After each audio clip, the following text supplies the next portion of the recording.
Huu mmea watu wengi wa kaskazini wanauita mashona nguo na wanajua faida yake kwamba inaongeza damu. Lakini leo nataka nikujulishe faida nyingi zaidi ya huu mmea.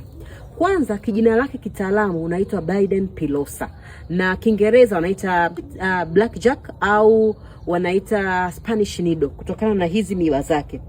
Hii ndo mbegu zake na ndo hizi zinazoshika kwenye nguo.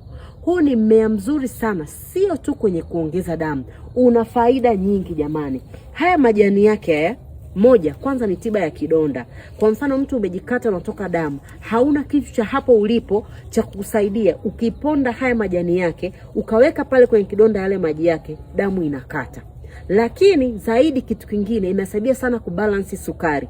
Kwa hiyo wale watu wenye kisukari wanaweza kutumia haya majani yake kunywa kama chai yake, na usiyapike jikoni. Chemsha maji, ongeza majani, acha kwa muda, kisha chuja, kunywa. Hata wale wa kuongeza damu inafaa kutumika hivyo. Lakini kwa watu wenye maumivu ya mgongo, sio tu maumivu ya mgongo, maumivu ya viungo, kwa sababu tafiti zinaonyesha una anti-inflammatory properties nyingi sana. Kwa hiyo unasaidia kuondoa maumivu. Unachukua haya majani yake, ukayaponda ponda. Ukishayaponda unatengeneza ile paste, alafu unasugua pale ambapo sehemu pana maumivu uwaga yanaachia. Lakini zaidi huu mmea kutokana na anti-inflammatory properties zake unasaidia sana wagonjwa wa kansa. Usiache kutumia, na kwa sababu una balance sukari. Kwa hiyo ni mzuri kwa wagonjwa wa kansa na mzuri pia kwa wagonjwa wa pressure. Kwa hiyo usiishie kushauri huu mmea kwa watu tu wenye upungufu wa damu, labda wakiwa wajawazito au watu wenye shida za figo wenye upungufu wa damu,